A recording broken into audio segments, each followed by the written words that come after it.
Hello, welcome back to Levant TV Headlines. US President Barack Obama will meet Iraqi Prime Minister Haider al-Abadi on the sidelines of a weekend Group of 7 summit in Germany. Egyptian President Abdel Fattah al-Sisi has arrived in Hungary from Germany, the second stop of his current visit to Europe.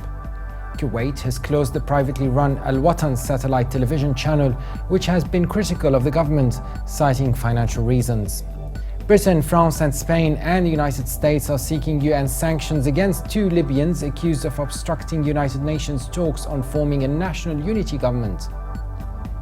And Pakistan's Foreign Secretary Aizaz Ahmed Chowdhury has denied his country could sell Saudi Arabia an off-the-shelf nuclear weapon after days of high-level talks in Washington.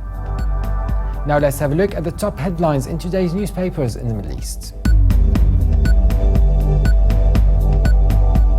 Starting from Beirut, the Daily Star leads reporting that Foreign Minister Gibran Bassil has warned about the danger of leaving the battle against Syria-based Islamist militants hiding on the outskirts of Arsal in the hands of Hezbollah and not the Lebanese army.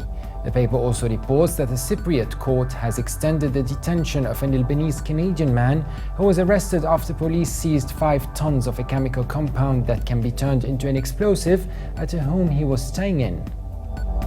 The Egypt Independent leads reporting that the Turkish Anadolu agency has cited restricted press freedom and accreditation difficulties behind the pullout of the Arabic news service from Egypt's capital in a statement by the news outlet. The paper also reports that an Egyptian court has adjourned the retrial of 3 Al Jazeera English journalists on terrorism-related charges to June the 11th.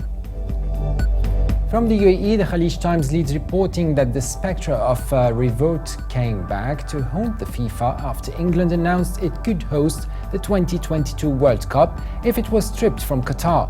The paper also reports that the UAE has seen a drop in consumption of natural resources over the years as the impact of humans on the environment ecological footprint per capita has reduced from 11.8 global hectares in 2006 to 7.75 global hectares in 2014. Now let's have a look at papers here in London.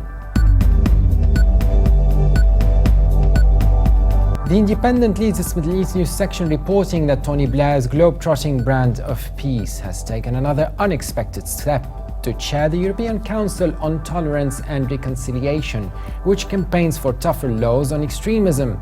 His appointment has even caused some concern amongst Palestinians. The Telegraph leads reporting that Hamas is battling Islamic State loyalists in Gaza who fired a volley of rockets into Israel, fearing the extremist rivals could weaken their hold on the territory by provoking a new conflict with the Jewish state. The campaign has been steadily intensifying even before Israel mounted airstrikes against Hamas, based on Wednesday in retaliation for rocket fire that was blamed on a small Salafi jihadist group which has pledged allegiance to ISIS. The Guardian reports that 20 million Yemenis, nearly 80% of the population, are in urgent need of food, water and medical aid in a humanitarian disaster that 8 agencies say has been dramatically worsened by a naval blockade imposed by an Arab coalition with US and British backing. A small number of aid ships is being allowed to unload, but the bulk of commercial shipping on which the desperately poor country depends are being blocked. Now let's have a look at the top Middle East headlines in international papers. The International New York Times reports that a new merging of strategic interests between Saudi Arabia and Israel was on display on Thursday as 2 former officials from those countries appeared on the same stage to discuss their concerns about Iran's actions across the Middle East.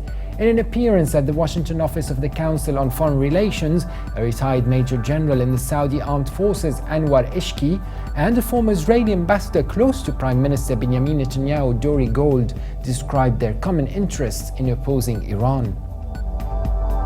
And Turkey's Hurriyet News reports that more than 3,000 Syrians fleeing clashes between the Islamic State and Kurdish fighters have crossed into Turkey since June the 3rd.